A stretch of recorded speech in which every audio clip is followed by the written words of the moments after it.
What's going on, people? Welcome to the 12th Man podcast. And no, it's not Lawless. I haven't had a hair transplant. And it's not Dan because he's still running away from Arsenal's problem. It's D stepping in for the two guys. That's away for various different reasons. I'm joined by Liam, Dave, Emilio, and Little Dan. As always, we want to hear your thoughts throughout the show. So make sure to send in the comments through the live comment section. We'll be talking about Arsenal's troubles. We'll be talking about Wolves' comeback. They're finally back on the scene after a struggling start to the season, and also what's happening with Southampton and their manager. I mean, there's lots to talk about in this show. So if you do enjoy it, make sure to hit the like button and subscribe to the 12th Man podcast and not miss out on future episodes of the shows. So let's start off with you, Little Dan. Let's start off with the positivity. It's been a while. It's been a while since we both spoke, and since that period, you've gotten a new manager. We've had a World Cup break. I think it's been that long, and you just beat Liverpool recently. What's been going on? What's been the difference? Is it just a new manager coming in? Is it new personnel? What's it been for you? I know there was a bit of uproar about the World Cup being in like Qatar, but just thanks to Qatar, because if it wasn't for you guys, we'd be struggling. We had that World Cup break. We sorted ourselves out a new manager, and we're flying again now. Honestly, it's night and day since Bruno Lage got sacked. I was basically just lashing out at you every episode I was on because Wolves were so bad. Out on me every episode. Yeah, that was it. That was it. I had to vent on someone. Leicester was above us. Villa was above us. Even Forest was still above us, but we'll catch them at some point. Yeah. Not in the Carabao. I told you, David, it was a cup neither of us wanted, really. Yeah, that's about right, Dan. Yeah, that distraction was not needed by either club, was it? It's been a good couple of I think it's like 10 games or 11 games now since Lopetegui came in, and we're on a good run. The team seems to be a lot fitter, sharper. And previously it was a massive chore to support Wolves, but I'm buzzing for the club again now, and hopefully we can kick on and just finish as high as we can and give the manager the players that he wants in the summer to build on again. Yeah, so talk about your most recent game against Liverpool, 3-0 win. I mean, I remember before you guys were struggling to score goals, but now it seems like you kind of getting into the rhythm again. What exactly has he changed since coming in, Lopetegui? Just like I said, he's made everyone just look a lot more fitter and a lot more at it. The way I kept on, the terminology that I kept on using on Saturday after we beat Liverpool, that every man, player, staff member, person in the crowd that was there to see a Wolves win on Saturday was at it. Do you know what I mean? Literally everyone was at it. You know, the old like green right arrow and morale and Pro Evo. Literally everyone was on that morale. You know what I mean? Lion high. Literally everyone was at it. Liverpool weren't great. They weren't awful like Liverpool fans would say. Liverpool weren't awful on the day, but every Wolves player to his man was at it. Mario Lemina was unreal. I don't know what Liam's opinion is on Mario Lemina, because he obviously used to play at Southampton and Emilio at Fulham. But Mario Lemina on Saturday, we made the joke on our social media channel that, you know, the earth's covered by 2/3 of water. Mario Lemina covers the rest. It literally, it would have been easier to mark on the pitch which blade of grass he didn't cover on Saturday. Craig Dawson's coming from West Ham, absolute shrewd signing. He was in the Europa League Team of the Year last season, and we've signed for 3.3 million. Matheus Cunha, we spent a massive amount of money on him in December before the window opened. He's not going to be a striker that scores 15, 20, 25 goals a season, but his link-up play has been something that we've been massively missing. Jimenez just isn't the striker that we all know he can be since the injury, but just everyone's playing for the shirt now. The fans are back on side, which was going against us previously. Like I say, it's just I'm buzzing to be a Wolves fan now. I've bought my tickets for Fulham away in a few weeks. That Friday 8 p.m. on a Friday night on telly. If that would have been like a few months ago, that would have been a straight nah. But I'm already back in. I want to go to every single game now, watching Wolves. Brilliant. But that's what happens when you get that confidence. I think every one of us has felt that before. Apart from Dave is always happy, regardless of how he was happy. But yeah, like when your team is doing well, of course you want to go and watch it. But in terms of expectations for the season now, where do you think you guys can go? Because I think but is it mid-table? Is it trying to build up for next season? Is it we should be able to finish a top 10? How do you see it going this season? Do you know that Man United fan, Andy Tate? Yeah. Do you know that meme where he goes, second half of the season, we're having a title charge? It's not like that. All right, it's I thought not he was like about that. to say that. I thought he was about to go that way. Nah. If we could sort of just get into the race for like the 10th place, I'll be happy now. We've left it too late to like try and push like Europa Conference League places. Obviously, we're already out of the League Cup and the FA Cup now. So, like I said, this season now is all about building momentum and then hopefully going again in the summer. We're going to lose a couple of players in the summer, maybe 2 or 3. Ruben Neves is most likely to go out in the summer. He's in his last year of his contract, and as much as every single Wolves fan on the planet wants him to stay, if he doesn't go on to play for a bigger side, he's doing himself an injustice, and we love him that much to not stand in his way this summer. Yeah. And let me ask you, Liam and Dave, this question, because Emilio, you're living high up the table. You're not going through any worries this season, so you can just be comfortable as we speak about this. But Wolves, just a few weeks ago or a month ago, you can argue that they were there and abouts and they were struggling. There was another side that you could potentially look at in the relegation battle. But now that they're kind of out of it, are you worried that any of them, uprising by Wolves, or are you just saying we'll do fine regardless of what happens to Wolves? They were always going to bounce back. I'll start off with you, Dave. Well, I look at Wolverhampton Wanderers now, and I don't kind of consider them to be relegation candidates anymore. And for all the joking with Dan about that Carabao Cup quarter final, the truth of the matter is that night Wolverhampton Wanderers were the better team, right?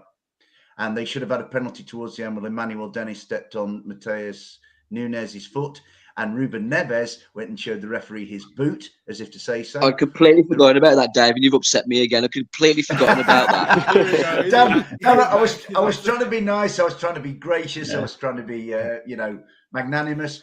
But the way I looked at that game that night, and which is my most recent experience of Wolverhampton Wanderers, is that they played the better football.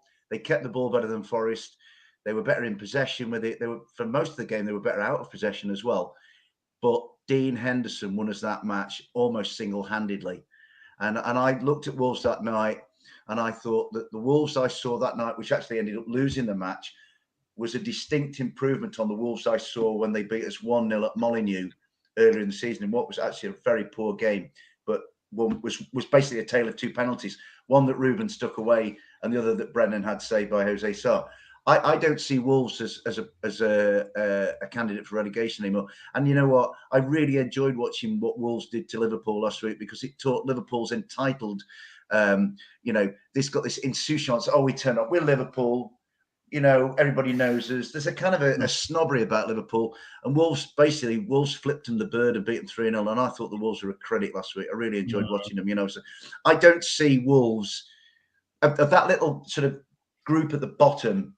Wolves. If I was you, Dan, I wouldn't be worried about Wolves. You've got an excellent manager, and he's made changes. And you beat Liverpool 3-0, which kind of puts to bed to a certain extent this idea that Wolves don't score enough goals. So I think Wolves will be fine. I really do. Yeah. Well, look, Liam, let's move on to you, and we'll get your thoughts on Wolves as well. But Southampton. I mean, you know what I'm frustrated about? The fact that you guys managed to beat us in the FA Cup game, which probably is pointless for you now because you're trying to stay up. But I would have really loved the cup run. And you had 2 good games against Man City, against Palace. And then I remember the Southampton fan base was like, I'm liking things now. I mean, in the first 4 games, it was a bit of frustration. Nathan Jones out and this. And then you face us, you face Man City, you bounce back. But 3-0 to Brentford. Nathan Jones, once again, it's questionable press conference. I want to hear your thoughts on that, because he just seemed like he thought he was, I don't know, Luis Enrique or another Carlo Ancelotti for a second. He was just managing Luton. He's talking about how he's one of the better sides in Europe at the time. But for you, as a Southampton fan, let's start off with the game. 3-0 to Brentford. Where did it go wrong? It's a difficult one, mate, because for the first 40 minutes, it was fine. Absolutely fine. Like, you think, right, just getting 0-0 at half time. And we've got a good chance because Brentford are 8th in the league for a reason. They're 7th in the league now. But when you go from 0-0 in the 40th minute to 2-0 down in the 44th, you can't afford to do that. Not just as any side, but especially as a relegation side. And you think, we just lost the game in 4 minutes. So it's like, it's a difficult situation for that, and then coming back, which is impossible. We just concede sloppy goals.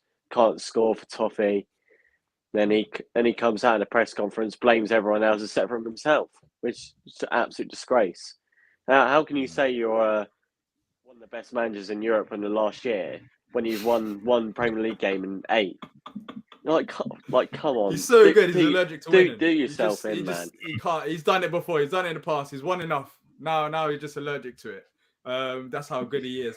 But like, seriously, what is going to happen? I honestly don't know, because I remember the first 4 to 5 games before, as I said, before you faced us on Man City, it was straight away Nathan Jones out, and then afterwards it seemed like he calmed down a bit because of 1 or 2 good results. But now it's back to the start. So what do you think happens with Southampton and Nathan Jones? Because I'll be honest, and I'll get the panel's thought as well, but I think you're going down as it stands with him at the helm. Mate, I think we're going down anyway, but he's just made it worse. I mean, you got to give yourself a fighting chance, and we're giving ourselves nothing. And I've never seen a fan so unified together for getting one person out. And we had a fans forum on Tuesday, and the guy Rasmus Ankerson, he used to be the director of football of Brentford, and he's now like a part of the Sport Republic who own us.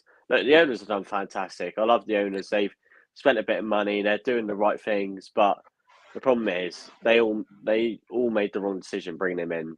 Not a single Southampton fan had Nathan Jones on their list. And look, I don't mind him saying all his wacky comments, stuff like that. If you back up results is fine.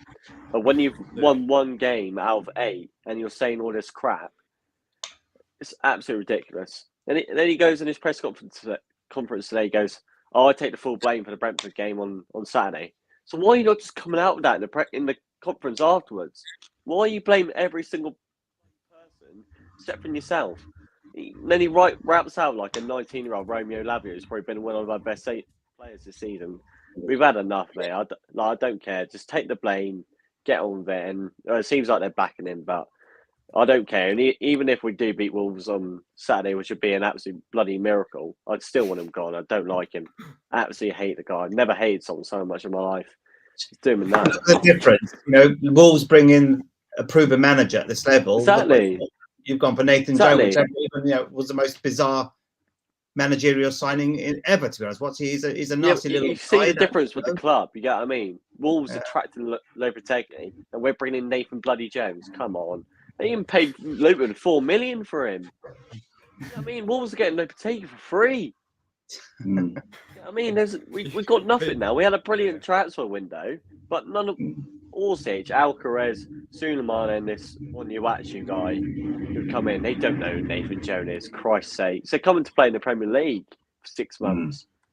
Then they'll. I tell you what, Liam. The way you're talking now, mate, is the way Stoke City supporters. I live very near to Stoke City. Exactly. And if you walk into any of the 5 towns of the Potteries and say the name Nathan Jones, start running for your life, because he is persona non grata in Stoke, mate. and you know what? If I was a member of his family, right, and there's the stuff that goes above football, if I was a member of his family watching that Brentford post match, and bless him, Ian Wright saw it, I'd be really worried about Nathan Jones's mental well-being, because he just seemed to kind of witter on about stuff that had no direction and no focus. The thing is, though, his wife's family are all Southampton fans.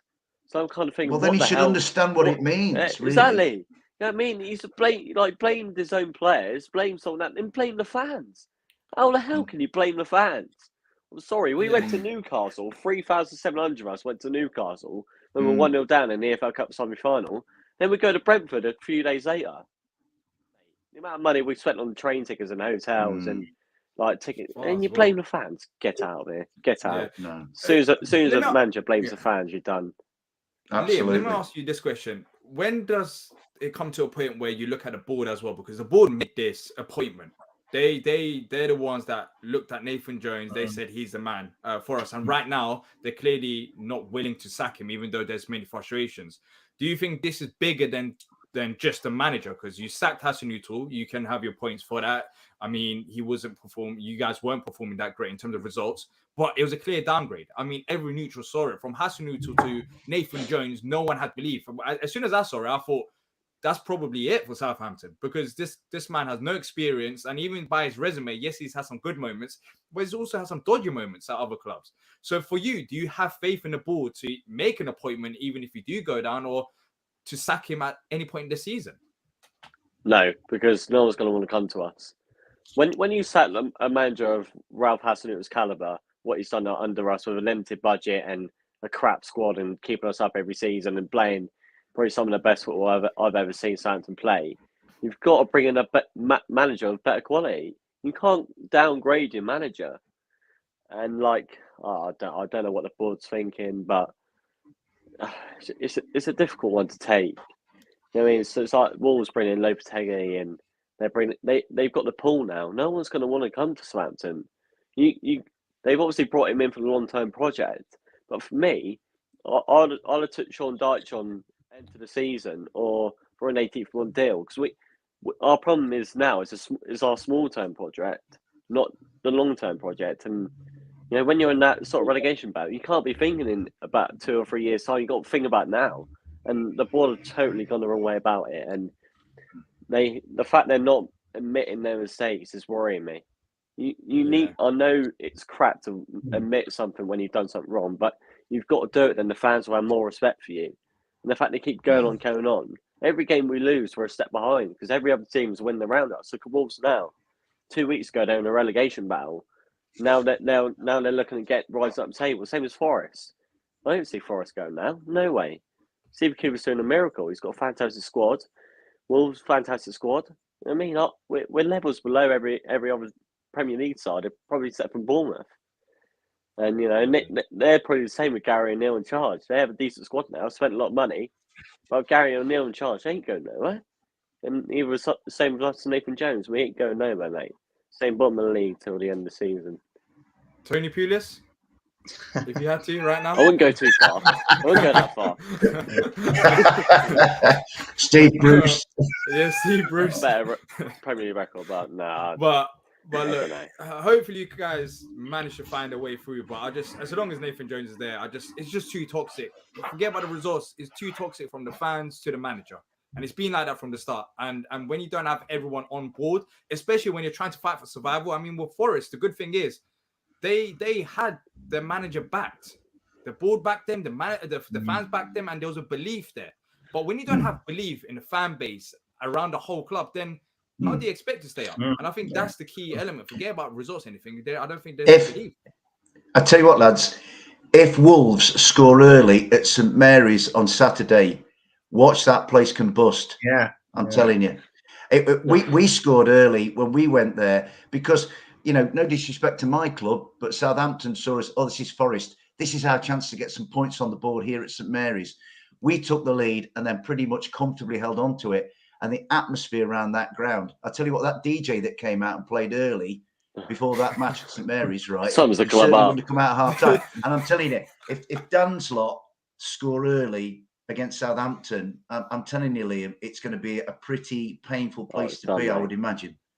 Yeah, it's painful to be at the moment, let alone that. Yeah, I mean, we've won what's gone wrong? You know, Southampton are always that club, bring the youth, good youth policy, a good family-run club, good investment. Yeah. Why the hell is this decision? And who's got blackmailed into making this decision? You know, we don't change our ways. That's the problem. We don't change our ways. You know, but wasn't your ways working, Liam? We didn't say your ways were working in terms of to a certain extent. Yeah, I mean, like when we were doing it Van in time, clubs below us weren't spending that type of money. Whereas now every other club in the league is spending nearly 40 million players on players, and we're still spending 10, 12 million on players. Yeah, I mean, it catches up with you after a while, and this season it's just caught up with us. And to be fair, we deserve to go down. Do I want to go down? No, but do I think it'll be good for the club? Potentially. So then they'll realise, look, we need to get ourselves back up there. We need to start competing again. But like Fulham, they've gone down, they've come back up. But now this season, got the right manager, spent the right money, and look where they are now. 7th in the league. Fantastic. Let us know in the comments section what you guys think about the relegation battle. Who do you think is going down? I think it's going to be interesting. There's not a straightforward answer. Unfortunately, I don't want you guys to go down, but Southampton for me, I think Bournemouth. But that third team, it's wide open. Leeds got rid of their manager as well. Forest are doing well. Seeing little Dan is smiling. So he's not involved in this conversation. No, I'm talking you guys. You guys are getting dragged into it, D. You guys are getting dragged. I thought you're pointing up into the sky. I don't know who. No, I'm talking about you. No, Zaha's out injured. Zaha's out injured. Time to go back on me. No, but it's genuine, D. Zaha's injured for how long? Zaha will be back. Look, with us, if you look at our run of fixtures that we've had a very difficult run of fixtures. But the thing with us, we're too inconsistent. So we do pick up results, but we're inconsistent in picking up results. So it will pick up enough results, I think, to stay up. But there are some Palace fans. That are genuinely worried. But for me, I feel like we've got enough, and we've shown it this season as well, that we can pick up the odd result here and there to keep us up. So I'm not genuinely worried at this current moment of time. But you might be right. Palace be fine. D, can I ask you a question, mate? So, I'm really sorry, D. I'm going to pull you back to something you said a couple of weeks ago, and you were very, very sort of definitive about it. And that was, no. Palace won't get relegated. Palace are not in the relegation. I still think that. I'm just trying to act like the host here. Trying to keep it neutral, open. All I'm saying is that as of last weekend, Forest put themselves on the same number of points as Palace. So does then that now mean that Forest are not in a relegation battle? I think we are still. But you know what? Dan's point about Palace, it is kind of valid as well. Do you know what I'm saying? So 100%. And you know what? Liverpool aren't out of it. Villa aren't out of it. As ridiculous it sounds. I mean, that's when you look at it like that, 100%. I understand that. But I think when you put everything into context, I think we've got enough to stay up. Yeah, you probably have. Yeah. But then you can see it as Palace in a relegation battle. I wouldn't blame you for that. I mean, you could say that because, as you mentioned, we're not too far off Forest. But when you look at the run of games that we've had, very difficult games, and the run of games that we've got towards the end of the season, they're more winnable games that you expect Palace to pick up points. I mean, we have done at some points of the season here and there just to stay up. But we might be dragged down to 15th, 16th, and Forest might even finish above us. I've said this before when I was talking about Palace, that it could happen. But if you're asking me, will we get relegated? I genuinely don't think so. But we'll see. We'll see. But D, seriously, you could do a relegation battle because your seasons end up so boring in March and April. You could do a bit of excitement in your club, couldn't you? It's starting again because Wolves have got 2-3 good results, and now he's back saying it's boring. Despite our season being boring, we're still above you. There's a reason for that. And we barely win games. We won only one game in the last 10, and we're still above you. There's a reason for that. So if you're talking about boring seasons, I'd rather have our boring than your boring. No, but this is what I'm saying, because your seasons usually like end in like February, March. You're already safe. You could do a bit of a relegation battle to give yourself a bit of excitement for once. Well, you say that, but last season was in the FA Cup semi-final whilst having good performances and pushing on. This season, it's the lack of recruitment that's held us back. So for me, this season it has been a write-off. It is a write-off, but I think we'll stay here and about like 12th, 13th, maybe 14th, maybe 11th. Just win games, lose games, win games, lose games. That's where I think we'll be. Honestly, there's a Netflix documentary with the amount of excitement you've just said there. 11th, 12th, 13th, or 14th. Sorry. We're not as excited as Wolves right now. We're not excited. What, 16th? Where are you in the league? Well, 16th, but you just forget we've had the FA Cup semi-finals. We've had the European campaigns day. Yeah. Palace have just had 13th and 14th for the last 100 years. Yeah, we'll try. I'd kill for it, Valley season. Yeah, we'll try to reach your day. We'll try to reach your level one day. But look, hit the likes, people, if you're enjoying the show. Enough of relegation, but let's talk to the big boss. I'm gonna call you that, Emilio, because you're up there. You're not with us down here talking about relegation 15th, 14th. Another good result, Chelsea. I mean, your local rivals is Derby as well, and you're not falling off. A good cup run as well. What is it about this season? What has Marcus Silva done? I mean, when facing Chelsea away from home, I know they've been struggling this season, but they brought in very good players. So people are expecting impact, but you still managed to hold them back. So what has it been? What is the magic for Fulham this season? I think he just brought belief in the club, right? It's continuity, consistency. He's not changing the brand, the philosophy. We've got a brand of playing football. Look, we've only been battered once. I think it was Newcastle at home. The other teams, we've given most teams a run for their money all season. And last Friday night, atmosphere at Stamford Bridge was amazing. It felt like we won the Premier League or something. It just felt like so exciting. The fact that we played Graham Potter 3 times now, and he's failed to beat us. We've beat them twice and got a draw. So, look, we were organised. We're difficult to beat. There was a little bit of a concern the last few weeks prior to that. We weren't creating as many chances. A bit of fatigue was starting to creep in, a couple injuries here and there. I thought, you know what, we're not scoring many goals here as well. Drew against Sunderland in the cup at home. I think, maybe the rails are slowly coming off. But to go to Stamford Bridge and really grind out a good, hard-fought point there, I thought we were full value for that draw. It felt like a victory, but against your rivals. But we didn't disgrace ourselves when we created chances. Well, it's not like we sat back and absorbed pressure the whole game. Chelsea were just boring. Sideways, forwards, sideways. They lacked quality. But the fact that was to our advantage. We were composed, we were organised. On the break, we were still a threat. Another day, we could have actually pinched a winner. There was a guy next to me with 86 minutes. We had a free kick to float into the Chelsea box. He said, "Is it wrong to think we can win this game?" And I think, as we think, well, let's take the point first. But on another day, that ball bobbled in the box. It didn't quite fall to feet. If that fallen feet a bit more, that would have been 1-0 to Fulham. So look, the fact that 86 minutes was still in a game at Stamford Bridge. It shows how far this club has gone. And, we've made some sensible signings. We've, haven't made big acquisitions in the transfer. We just added a couple players who had a bit of depth. And we build on for next season. But, like I've always said, the goal is to stay up. We're 7th or 8th now? Get to 38 points and I can breathe properly, right? I think I like that 38 points. Get over that mark and then we push on. But we've got the FA Cup. Look, yesterday's game at Sunderland. Not an easy place to go. We've got a lot to lose. Sunderland, they had literally nothing to lose, did they? They made it difficult for us, but those were the games 2-3 years ago we would have lost in that FA Cup replay. We've gone to Sunderland, fought flat on our faces, and a long journey home. But no, we found a way of winning and deservedly won again yesterday, although it's a little bit tight towards it. And so it's that belief in the club. That's what he's created. He's created belief. Players are punching above their weight. I think I've said that on the last show. I think these guys are going. If they're not punching above their weight, that's when the rails start to come off a little bit. The quality isn't there, a bit of fatigue was creeping in, but they can keep operating at that level and beyond. And, we can still finish top half. That's still my goal. Finish top half, 10th, 11th. We'd all take that before the season. And we were written off by most pundits and fans. But still 16, 17 games to go. So there's a lot to play for still.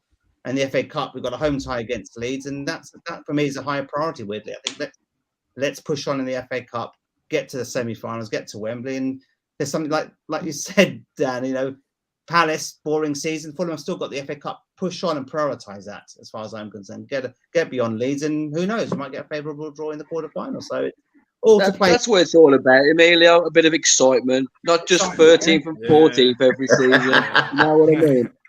You're a proper club, Emilio. Fulham are a proper club.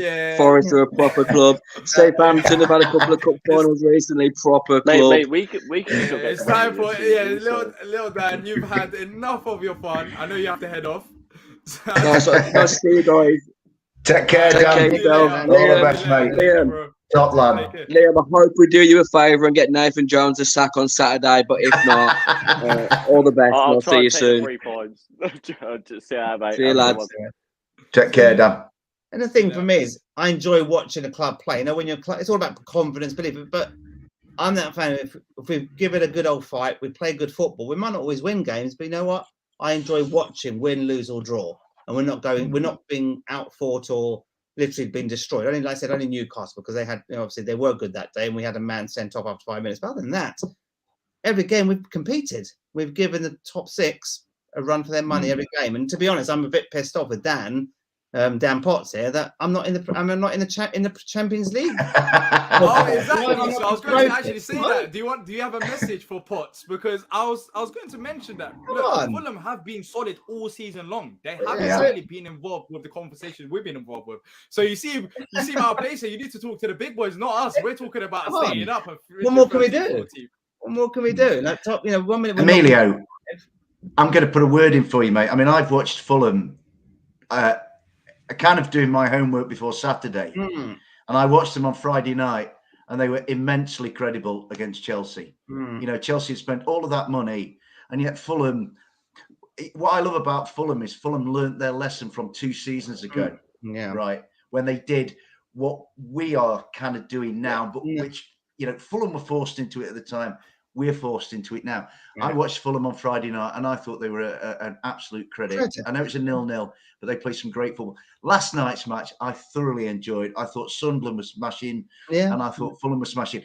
But what I got from last night, looking as a neutral last night, and it's always easier as a neutral because we can less emotionally invested. But I really liked Fulham's squad depth yesterday. And I thought Tom Kearney played well. Young Harris looked good. Mano Solomon looks a really sharp lad. Kurzawa, I thought was fantastic. He was the best player on the field. I think Tom got the man of the match. But I thought Kurzawa, they were talking about Kurzawa had scored a hat-trick for PSG when he was there. He looked fantastic. So you've got Anthony Robinson to come in. I looked at Fulham's bench last night, and it put the fear of whatever into me for Saturday, thinking, blimey, if that's their depth. So Silva has done a fantastic job. I think the Fulham ownership deserve a lot of credit. And like I say about Brighton, and I say about Brentford, and I say about like Palace to a certain extent, and which I used to say about Southampton, somebody in that club knows how to find and pick footballers. You know what I mean? Exactly. And I've really enjoyed. We've got City a week on Saturday, right? But I'm more nervous about this game on Saturday than I would be about City. Okay. Yeah. I think Fulham are an absolute credit, mate. We're starting to rotate. Now, that's the key thing. Before, it's like very much if your second string is not good enough, and some of them are not quite at the level that they should be playing week in, week out. But like I said, last night they didn't disgrace themselves. Some of the second stringers came on. Then we added a bit more quality at half time. And again, I'd rather we didn't use those players. I wanted to keep them fit, but we can afford to rotate. We've got a bit of depth in those players. And, again, second season syndrome. Next year, if we stay up, which likely we will, then it's about pushing on. These players who have punched above their weight have done fantastically well. All credit to them. But they've got a natural ceiling. They've got no further upside. They're playing as best to their maximum potential. And when that doesn't happen, you start to see some weaknesses in the team. So we've got to develop and push on. But come on, Tim Ream, probably arguably is one of the best defenders in the country. And for goodness sake. And I would have had him at the start of the season, based on what I saw in May when we won 1-0 at your place. I would have had Ream as being not good enough for the Prem. And he's overachieved. Anthony Robinson has done the same. And, it's like 35 as well, and he owns him really. And I tell you what, the signing of Willian, I think on this show earlier in the season, we were not convinced about Willian. Me neither. That lad's playing really well. So I've a lot of time for Fulham. And I think you have to give credit to Marco Silva. And the reason why I'm saying that is because some of these players that we're talking about here, let's say, I want to use Liam as an example. Let's say Nathan Jones had the likes of Willian or Reed. Will they be playing as good as they are right now? I'm not too sure, because as Emilio was saying, they're hitting the ceiling, but the manager's making them hit the ceiling. And naturally, you will have to bring in better players to push on. So you have to give credit to Marco Silva. So, Emilio, are you at all worried that you could potentially be poached by another club if you continue performing well? I know it's only this season, and the season hasn't even finished yet, and there's still next season and the following seasons. We'll see where Fulham are, but you're not worried at all?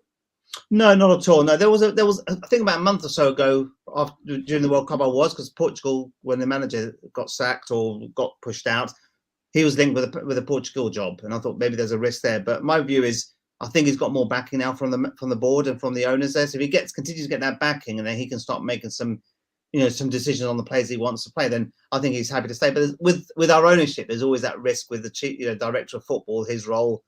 owning a wrestling business and trying to co-run the Fulham Football Club.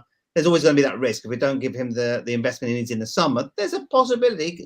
Marcus Silva's a type who won't take any nonsense. If you don't give him what he wants, he can walk very quickly. So it's yesterday we beat Sunderland. He wasn't the happiest of buddies, to be honest with you. So it's look, he's a hard man to please at times, but he's very grounded and very realistic, and he's given this team a lot of kudos, and we're winning a lot of plaudits from the neutrals, and it's good to see. But equally, I don't feel we're under pressure. That we were more under pressure back in October, November time than now. I think the likes of Brighton have taken a little bit more kudos. Dave, I think Forest is starting to get a little bit more recognition. That means Fulham could just, just get on with business. They've got no expectations. People think they're safe, so therefore, why focus on? You know what, Emilio?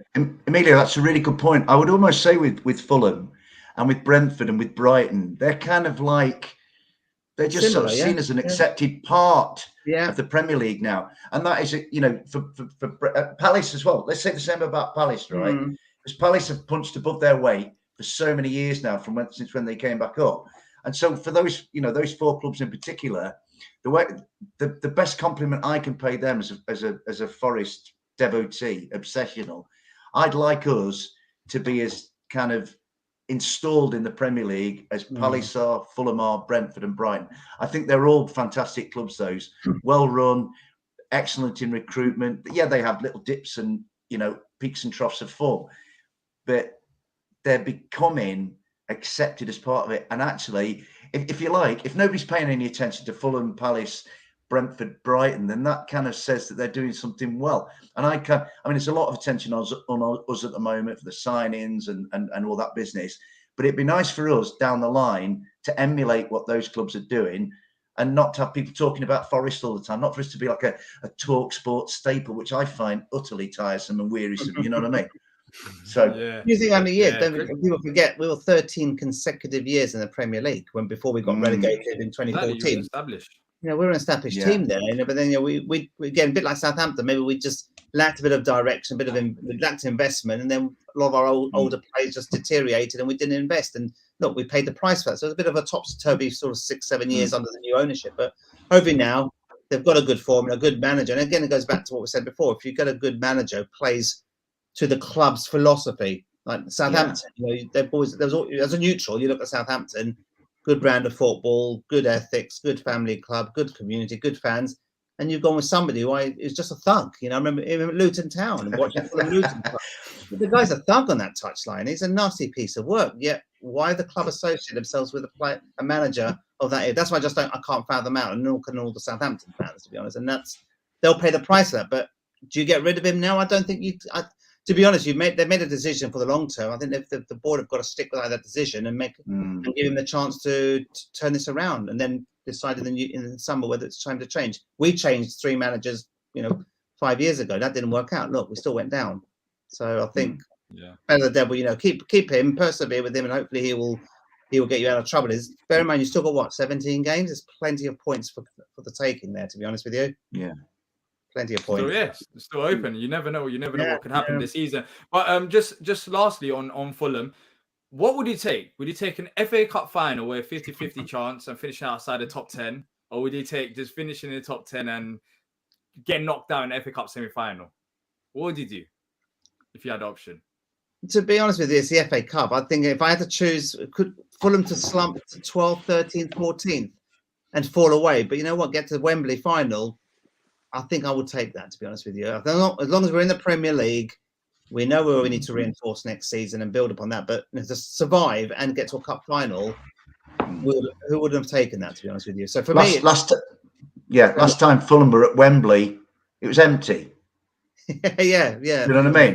Yeah, so wouldn't it be nice for, I'm looking at, Liam's still got the FA Cup to go for. And, Grimsby is you would imagine, a favourable home draw. Yeah. Fulham, I look at the FA Cup, and I think the final I would like is I'd like a Brighton Fulham final. I think. Sorry, Dave. Sorry, but I just think that'd be a really... You didn't have to say that. You could have just said another team. Of all the teams in FA Cup, you had to mention them. We'll do so well. I just think 40 minutes in, we'll do so well. The thing is, though, those clubs in that sort of little group below the big guns, if you, and I think it's a big 7 now, not a big 6, because I think Newcastle have sort of moved into that. But for those clubs in that next echelon who are like not in a really, I think there's a group of 8 at the bottom, then there's a bunch in the middle. If I'm a Fulham fan or I'm a Brighton fan, I'd really love us to have a big day out at Wembley. And I think, it's a great way into Europe for those clubs. Yeah, exactly. For me, it's more like get some than not, silverware. The big teams win it. That's the thing with the FA Cup. They call it the magic of the cup. But if you look at the past winners, apart from Leicester, which you can argue they're a big team as well, at the time, anyways, with how well they were playing under Rodgers, it tends to be the big teams. I can't remember the last time. Wigan probably won it. What was the last team that probably won the FA Cup? That was a smaller team. I can't remember, but yeah, it's become because of the depth and the money available to the big sides. I mean, even when we faced Chelsea last, we had a good FA Cup run. Then we faced Chelsea in the semi-finals, and they beat us 3-0 because they have the squad depth. And now the squad depth is even growing ever so much. But of course, trust me, I would love for Palace to be in the FA Cup right now because it just gives you something to look forward to, a bit of belief. But for you, Emilio, you still got the European spots. You still have that belief as well. It's not just like you got FA Cup. You got both. And I'm realistic. Liverpool and Chelsea are going to start picking up some form, right? So I think they're going to overtake us in due course. So, with the expectation that's going to happen, we can say 10th, 11th, where we are now. Look, every fan would have taken that. We're going to see survival, mid-table, development, FA Cup, quarter-final, semi-final, if not beyond. I think we've got a lot to look forward to, but it could go all very wrong. It could be get knocked out against Leeds, and suddenly we're going on through a poor run of form, and then we drop down the table. So things can change very quickly, but I don't want that to tarnish what we've had. 22 game season, so we've been very, very good and exciting to watch as a neutral. I think you're all saying, we're a credit to the Premier League. I've got to hop off, Dave, but thank you guys. All right, no worries. Thanks, no worries, Liam. Good luck for the weekend. Liam, boys. Keep that chin up, son. Yeah. No. Cheers, maybe he might turn it around. Maybe he might, but we'll see. But yeah, that was Liam. Liam represented Southampton. Of course, frustrating for Southampton. Frustrating, as we spoke about earlier. Such a nice lad as well. I really feel for him. I feel so bad for him. He's a great lad. He had to go for Nathan Jones out of all managers. But it is what it is. That's how cruel the game is. But I wonder if he'd have Hasenhüttl back now. What was that, Dave? But he would. I wonder if if Ralph Hasenhüttl came knocking on the door. Actually, I've left my phone in the building. They'd say, right, come in, Ralph, and then keep him hostage, So it just kind of shows sometimes, sticking or twisting, they can be like such, I mean, like when Marco Silva went to Fulham, I have to admit, based on what he did at Everton, the way it tailed off at Everton, you kind of thought, I'm not sure about that. And he's completely changed my view of him. You know what I mean? So yeah, lots of people. I'm talking about managers sticking at the club and not sacking the manager early. Let's talk about Forest because you're doing well. You beat Leeds on the weekend as well. And I don't know how. You mentioned you're not that far off Palace now, which is quite worrying because now we're getting involved in the relegation battle. But look, Dave, another positive result, a clean sheet as well. Everything's gelling well at Forest. Do you think 17th and above is quite possible? Are you now a bit more optimistic than you was, let's say, a month ago? I am a little bit, D. I am, mate, because the way I was looking at it, there's a thing been going around saying that Forest, if it was like the league table was just games played in 2023, that's like from, January the 1st or whatever, we'd be top, which is like ludicrous, really. I mean, that's only 5 games and it's a 38 game season, obviously. Still, very good. For a team that everyone said they're getting relegated, there's no way they're staying up. And you sticked with the manager. You brought in a lot of players, but for your valid reasons, not just for the sake of bringing in players, because you literally got rid of a lot of players. But it has worked out, and it's another model for other Premier League clubs to look at. But for this weekend, clean sheet, 1-0, a home victory. As you said, form table looking good as well. Is it just a case of all these new signings from the summer, and there was a few in January as well? Is it just all of them gelling well together? Or is it something bigger than that? Has Cooper changed about things? I think, gents, it just comes down to Steve. He's just our most important asset by a mile. And actually, you could say there's like, which came first, the chicken or the egg? And that, was it Steve Cooper? That night at Leicester when we got beat 4-0, and we were pretty appalling that night. And that was the lowest nadir for a Forest fan since the start of last season when we were bottom of the Championship. The 3,300 that night, myself included, and I've still got a larynx problems from that night because I was singing. I think we kept our man in his job that night because they came over having been beaten 4-0 by Leicester City, and they were played off the park by Leicester, who were terrific that night, right? No complaints about the result. And they came over, the players were very sheepish. They got a decent-ish reception. Steve came over. You could see he was like devastated at losing in that way to a local rival and also at the time of relegation. We were the bottom two at the time. And the Forest fans sang his name. Absolutely sang his name to the rafters. That was on a Monday night. Friday, he signs his contract. We then get a draw against Villa. And from that point onwards, taking out the defeat at Arsenal, who top of the league, and Arsenal was fantastic that day, and also the kind of anomaly of the thumping in the cup at Blackpool, where our second string did itself no favours whatsoever. We've been hard to beat, and we've been relatively consistent. And you know what? We're 13th at the moment. We're level on points, although not goal difference, with Crystal Palace, who, to nobody's way of thinking, are going to be going down, right? I don't think anybody thinks Crystal Palace are going down. And if you do think Crystal Palace is going down, it's a really tenuous thing to think. So we're on that. We've had a semi-final of a cup, which I never thought we'd win. That semi-final was like way beyond us because United are just too good for us, especially with Casemiro and Eriksen fit as they were at the time. You created chances in that game. We did. The first game, we were a bit like we were in the Championship. We kind of went at it gung-ho, and United picked us off, and we left some holes at the back, and that was just the class of United. But we were in that game. And up at Old Trafford, it took them to bring Marcus, Jadon, and Anthony Martial on to kind of finish the job off. But we've been a nuisance to them. And I just think that you have to pay huge credit to Steve Cooper's social ability and his ability to empathise and get all of his players to kind of care about the club. And I think if we stay up, and I think there are candidates for Manager of the Year, in like Eddie Howe, in De Zerbi, in Patrick Vieira for keeping Palace up, for Marco Silva.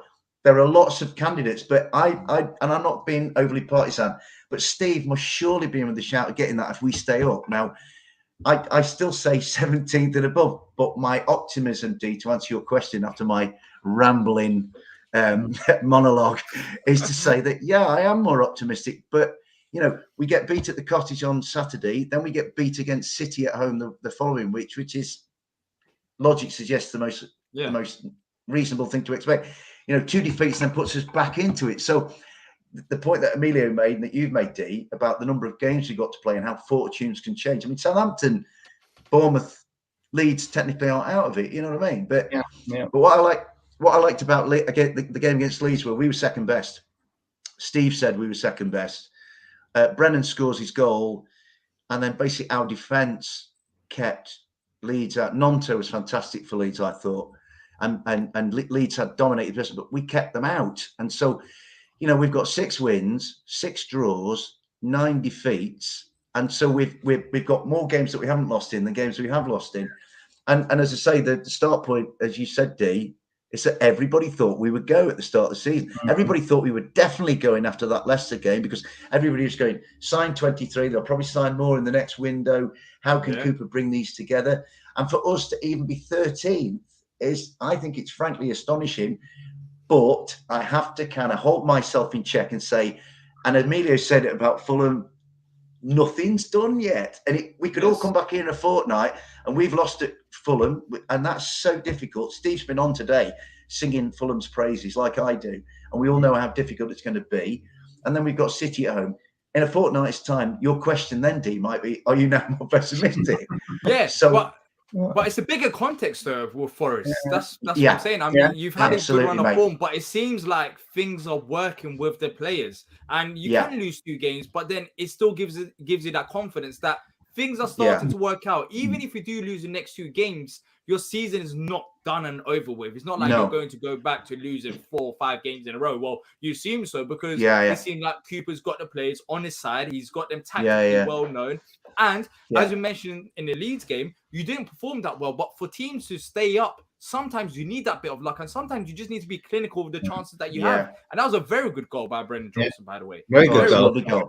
And for that reason alone, yes, you might lose the next 2 games, but you have shown, if you look at throughout the season, you have shown that even when you are all the way down there and you are struggling, you can still come back up. And I think that's the biggest compliment to give to Forest, is that they've come through the hard times. And even if they go through the hard times, they already know what it feels like, or even worse. I don't think you'll reach that point as it was at the start of the season. So it gives you massive confidence. And I remember coming on the show. Remember, Dave, you were talking very honestly about that Steve Cooper's tactics. You know, we conceded 4 goals, 5 goals, 4 goals, 5. You made the change to formation, your tactics. Look, now it's the other way around. You may not only be scoring many goals, but as long as you can keep that defense tight, keeping clean sheets, we're going to struggle to score again. Remember last season, you did a job on us. You know, we did. We were champions. We did. Effectively champions, weren't we? And then you came to the You defended tactically. He outfought Marco Silva, and we struggled to get anything out of that game. You deserved that 1-0 victory end of last season. Do you know what, Emilio? That was one of my favourite away day last year was Blackpool when we won 4-1. And that was the day out at the seaside, fish and chips and all. That was fantastic. But that night at Craven Cottage in May, it's one of the most wonderful nights of football I've ever had. You know, Craven Cottage is a lovely ground. The setting's fantastic. It was a nice atmosphere outside the ground. I remember at the end, Fulham fans and Forest fans walking out at the pub at the end together. There was a lovely atmosphere. You know, Fulham were the better team on the night, but Forest did that thing that I love. I managed football teams and played for a lot. I played till I was 43, managed teams. And I love teams who play poor and win, because that takes a lot of doing. Now, Steve at the weekend, he was interviewed after the game by our brilliant local commentator, Colin Frey. And Steve wasn't very happy. And Colin goes, it's another great 3 points. And Steve's going, I know. I wasn't happy with the performance. I've got to get used to the fact that winning in the Premier League is fantastic, even if you don't play well. And I still don't think, we've got these 6 wins, 6 draws, 9 defeats. Most of those defeats at the start of the season, when we were unbelievably naive, we were still playing championship football in the Premier League, and we were learning, you know. But it's this idea that Steve is sort of trying to come to terms with, you know, we haven't really played as he would like us to. And I do think somewhere along the line, maybe between between now and the end of the season, which is Palace on May the 28th at Selhurst Park, you know, somewhere along the line, Forest, I think, and it may only happen once, Forest are going to go somewhere, either at home or away, and thump somebody, and everybody will go, blimey, where did that come from? My hope for the last game of the season, D, is that we come to Palace. I'm really looking forward to going to Selhurst Park. I've never been there in my life, and I think it's a fantastic old football ground from what I've seen on TV. I would like us to come to Palace. When you get there, lots of away fans don't like Selhurst Park for various different reasons. They say it's hard to travel to.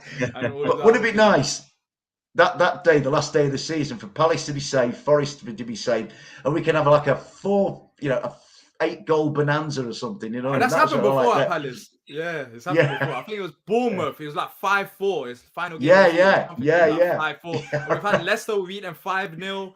Once we were it happens towards the end of the season when both teams are safe. You're like, just go out there, play. Go out there, play. And when you say play, don't defend. Just play and try and score goals rather than defending. So hopefully that is the case. And I feel like the chances of that happening has improved. And I think many people here that are watching this will agree. I mean, Mark Taylor says, to the question, do you think Forest will stay up? 100%. So there are people that are saying Forest will 100% stay up. Of course, you're not going to go down that route because you want to be careful. You don't want to get too far ahead of yourself. But there are lots of people now that's actually believing in Forest, and that credit goes down to Cooper. But before we wrap up the show, let's do a bit of prediction for this weekend for some of the teams around us. I'm going to mention West Ham because Lawless should actually be here, not for Race for Europe, because his team is nowhere near European football. So let's talk about the first set of games. So 12:30 kickoff, West Ham versus Chelsea, and let us know in the comment section as well what you guys think. So score predictions: West Ham versus Chelsea. West Ham at home. I'll start off with you, Emilio. How do you see this one going? To be honest, I think Chelsea are going to win there, to be honest with you. And Doris won't mind me saying that. West Ham sort of up and down and a bit inconsistent still, but Chelsea are not firing all cinders. But there's got to come a point in time when you're going to start seeing these players starting to come. And you know, their signings last week, there were signs that they're going to hurt a few teams. So I'm going to actually go for 2-1 Chelsea.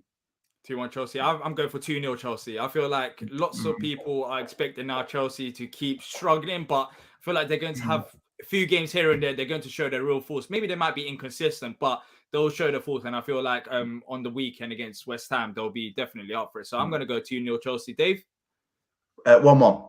I 1-1. think that West Ham, I was quite impressed with West Ham at Newcastle last week. After a tough start, they could have got blown away, but I actually think they came back into it quite well. Chelsea are a bit meh at the moment. I'm a bit. They are, but they've got so much talent that you expect that talent to come through at some point. And it's on the game's on TV as well, so I want Chelsea to win because it helps me. You know what I mean? But exactly. I just think I think it'd be a draw.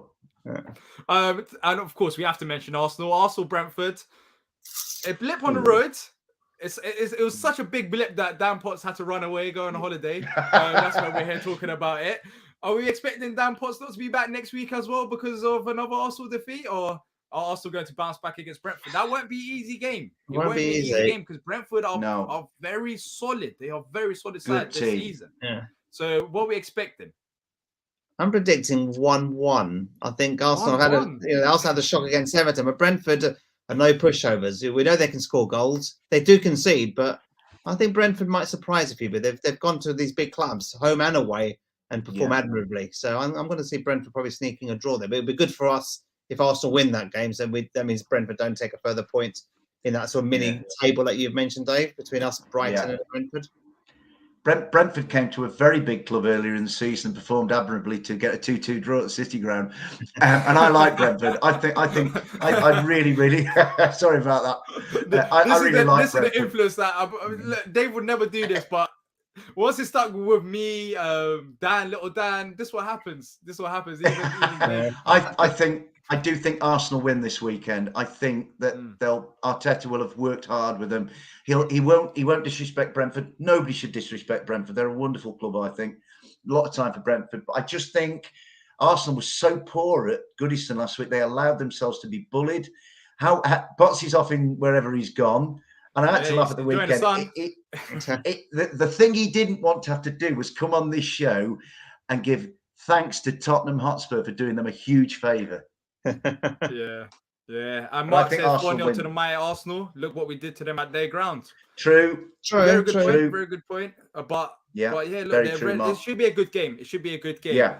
Should I ask you guys prediction for Palace versus Brighton, or should we just skip that game because I'm not expecting good predictions coming?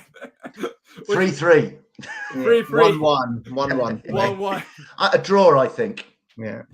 Look, an entertaining 3-3 draw.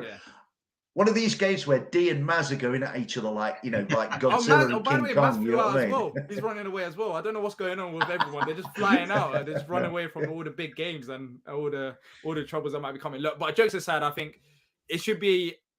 I'm not even expecting an exciting game. I feel like Brighton have been the better side this season. So, but knowing us, I mean, previously, I think it was 2 seasons ago during COVID time, we managed to beat them with not 2 shots. 2 touches in their penalty box. Both of them touches led to a goal. Just not shots, touches. And that pretty much sums up Palace versus Brighton. Even when we're performing bad, we still manage to get results. So I'm going to go for 1-0 in that game. Is Will fit, D? Yeah. Will, no, I don't think it's fit, which is gonna hurt us, of course. But it's funny. It's funny. I think there's been games where Wilf hasn't played against Brighton as well in the past. I can't remember exact ones, but it's not the end of the world based on previous results. We'll see. I think it'll be an exciting game. But Mark is saying 3-1 Brighton. So yeah, I won't be surprised about that as well because based on form, Brighton should be winning this game comfortably right now. But look, you've got a derby. We've got a 12-man podcast derby going on. Fulham versus Forest. What are we expecting? On this one? I mean, Fulham. Be tight. I'm going to let. Form. Yeah. Forest also performed well. You guys just talked about how it was in the Championship. I think it should be an exciting game based on both teams' forms. But for you, Emilio, do you expect a win at home? I think you have to. I think we have to with having home advantage. But this is 2 months ago, I would have said more confidently we should be beating Nottingham Forest easily. But your clean sheets, well organised, well drilled team, but the Steve Cooper's built. That's going to be a tough game. And I just worry that you're going to come and do a job on us like you did last season and upset the apple cart, disturb the way we like to play and frustrate us. I can see a lot of that happening, but I don't see many goals in the game, to be honest with you. Obviously, Fulham fan, of course, I'm going to want us to win. I'm predicting Fulham 2-1, but it's not going to be much in it. It's not going to be much in it. It could go either way. I think this game could go either way, to be honest with you. Dave, 2-1 to Forest? Or are you predicting a similar result? I'll tell you what, I'd take a point now. I really would. I've got that much respect for Fulham and what they've done and how far they've come in their own little journey. We've come a long way, I think, in a short space of time. Fulham have come a long way. You know, Fulham's timeline is perhaps just a little bit further on than Forest because I think they had a head start by being a better side than we were in the Championship. So they were able to build on that. I'm a 0-0 or a 1-1 would be a fantastic result for me. I mean, if I'm a neutral, I'm going to say Fulham narrowly, but because I'm Forest, I'm going to chuck my heart in. I usually put my head before my heart, but obviously the head has to ask the permission of the heart to go first. So I'm going to say we're going to sneak. All I would say, just so Tim Ream knows, Philip Zinkernagel won't be there this year, so he doesn't have to worry about that. Good, okay. So good. But I think it's going to be. I think that's one game that the neutrals. Yeah, you're right. Outside of myself, they'll look at that and think, you know what, Fulham are playing some good football. You know, the Fulham people will have watched Fulham at Chelsea and Sunderland. Thought, yeah, they're an attractive side to watch. People will like to think, well, Forest are just gradually learning the ropes. It's a good game, I think. Yeah. Look, Mark Taylor saying I'm bad at predictions. I had Palace in the top 8 at the start of the season, and he said 2-2, so it won't be 2-2. Let's just say that. I'm going to go for 1-0. I think it should be an exciting game. There'll be some key moments in the game. I'm pretty sure we'll talk about as well. It should be a good one. It should be a good one for the neutrals. If you've seen both sides this season, you know that they've both got talent, and it should be an exciting game. Let's go run through these ones quickly. Leicester Spurs. Ooh.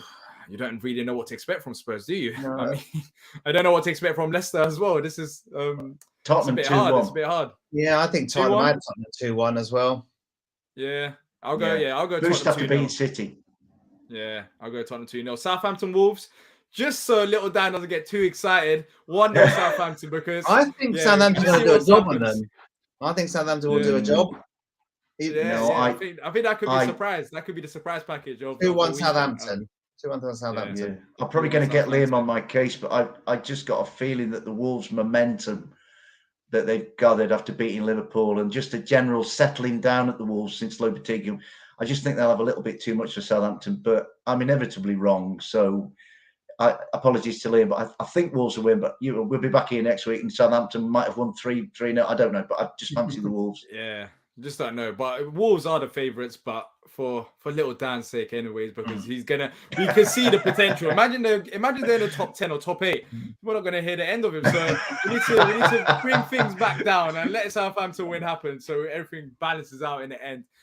Bournemouth, Newcastle. I think Newcastle's getting that win. I think it won't be a high scoring game. Probably like a 1-0, 2-0, 2-0, something like that. 2-0 Newcastle. And then we've got Leeds, Man United. That was an exciting game. Was it yesterday? Yeah, it was yesterday. But I'm expecting Man United 2-1. Yeah, 2-1 or something. Yeah, 3. You know what?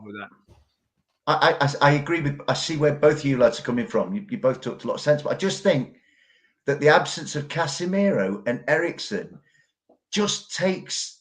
Well, Casemiro to my way of thinking, Casemiro has been one of the best signings of the season, and he's going to be out now. He's got this game and another one.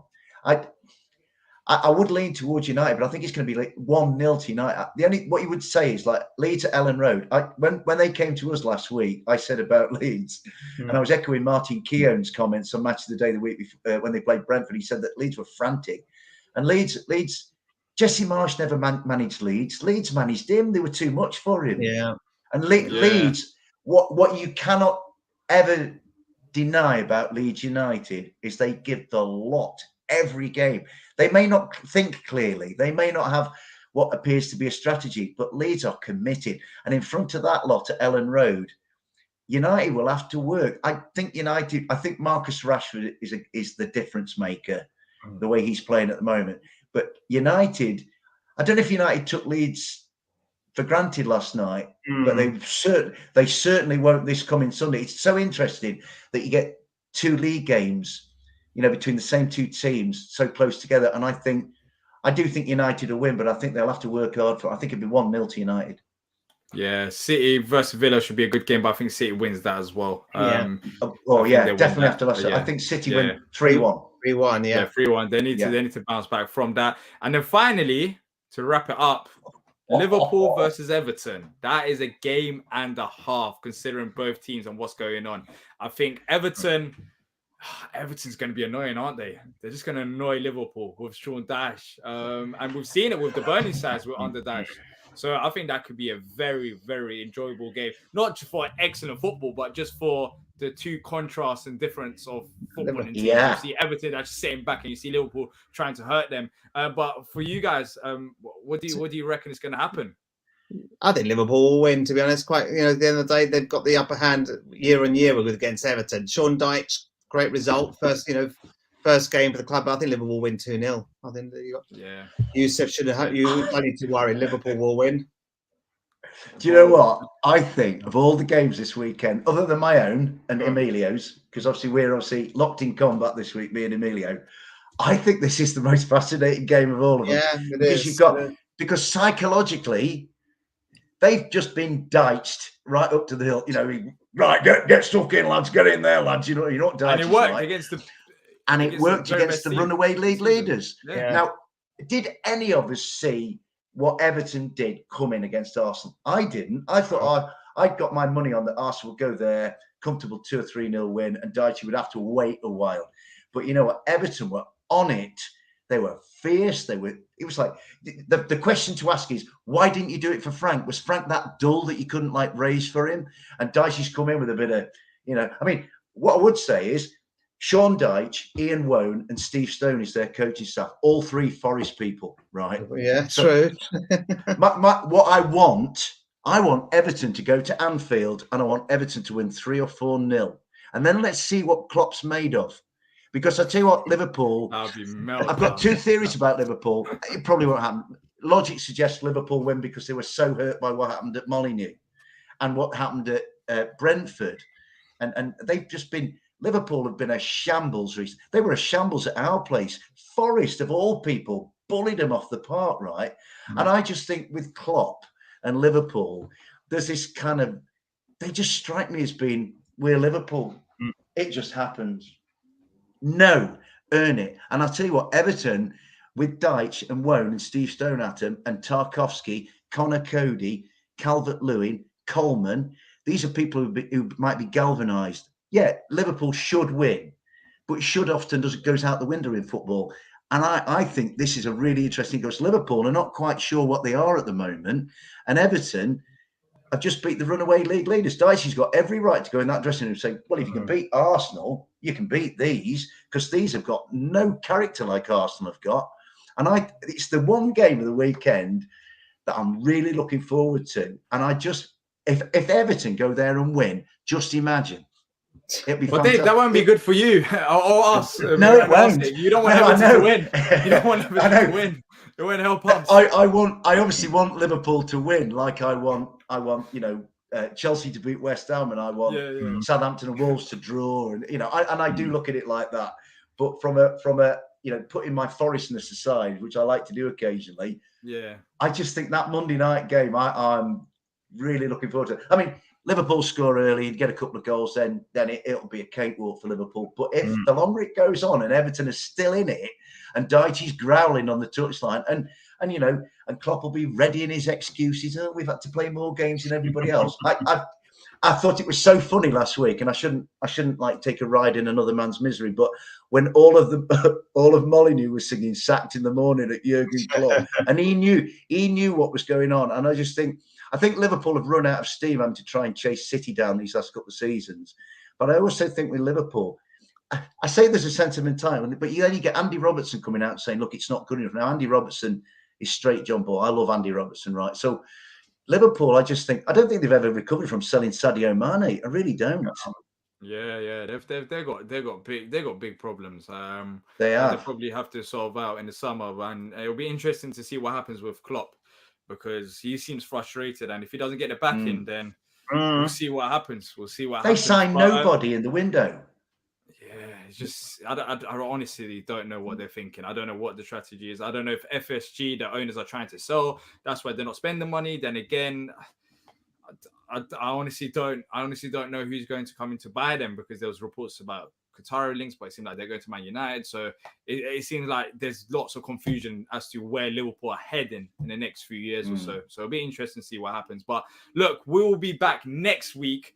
There's a massive game as well, Arsenal versus Man City. So I'm pretty sure me or Lawless will do a show about that for you guys' sake and Arsenal fans' sake. Probably you want Arsenal to win that game, but that should be a game and a half as well. Thank you to everyone who's joined us live, and thanks to everyone who's been watching on replay as well. If you have enjoyed it, takes a second of your time, make sure to hit the like button and subscribe to the 12-Man podcast to help the channel keep growing. Thank you to Dave, Emilio, Little Dan, Liam, and thanks to everyone who's watched us as well. That's it from me, D. And until next time, I was about to say up the Palace. I'm not going to say up the Arsenal. So until next time, take care.